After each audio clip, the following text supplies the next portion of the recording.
विधानसभा के अंदर, जनसभाओं में, पत्रकार वार्ताओं में, सब जगह 20 बार कहा हमने।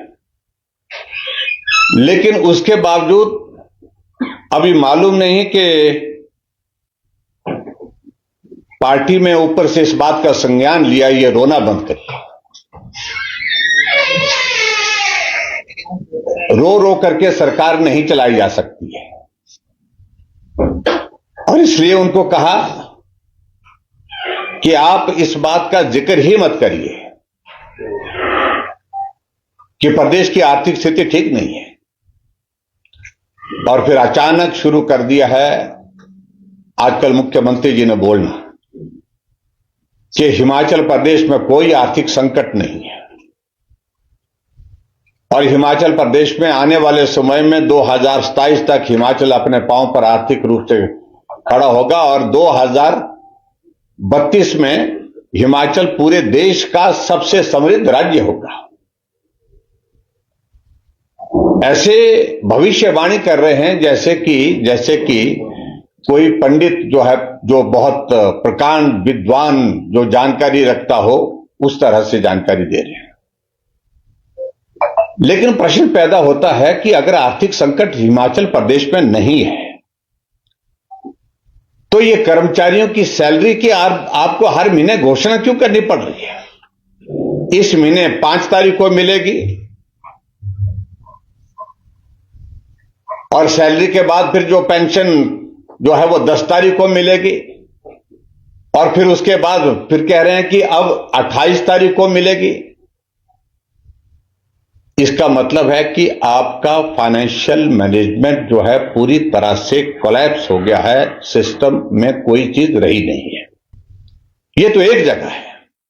इससे हट करके मैं जो आज विशेष तौर से जिस एक विषय को लेकर के आप सबके बीच में कहना चाहता हूं, हमारे हिमाचल प्रदेश के लिए सबसे महत्वपूर्ण और जो हमारी सबसे बड़ी जरूरत है, और वो जरूरत है कि हमारी कनेक्टिविटी इंप्रूव हो, बाय रोड, बाय एयर, और चाहे वो बाय ट्रेन, रेलवे की कनेक्टिविटी।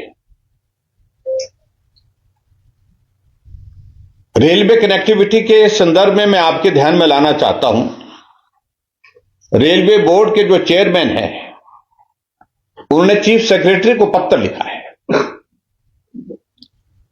और उस पत्र के माध्यम से उन्होंने चीफ सेक्रेटरी को आगाह कराया है कि प्रदेश में जो रेलवे नेटवर्क, पर्टिकुलरली जो भानुपल्ली बद्दी जो बनना है, उसमें कंस्ट्रक्शन और लैंड एक्विजिशन के लिए जो रेशो तय हुई है, जो शेयर जो हिस्सेदारी तय हुए, वो 75-25 की हो रही है।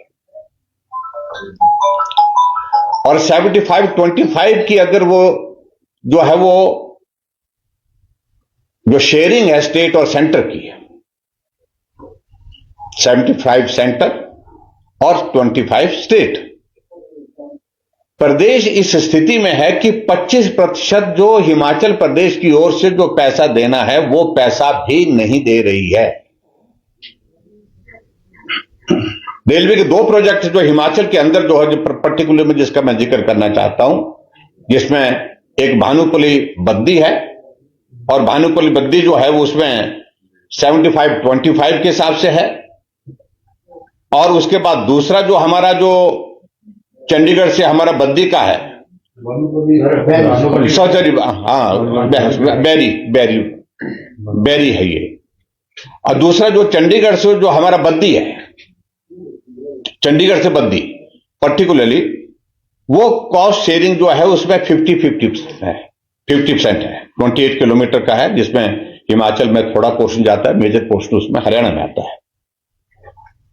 और ऐसे में इस प्रोजेक्ट पर तो काम हो रहा है, लेकिन हिमाचल प्रदेश में हालात ये बन गए कि जो स्टेट के साथ, जो सेंटर के साथ जो एक एग्रीमेंट हुआ है, जिसके लिए कोई प्रोजेक्ट जो है जिसको हमको ये करना है, शुरू करना है और पूरा करना है, उसकी जो है वो कॉस्ट शेयरिंग का जो है फॉर्मूला होता है। उस फॉर्मूले के मुताबिक दोनों की सहमति होती है, दोनों की कमिटमेंट होती है, और दोनों की कमिटमेंट के मुताबिक काम होता है।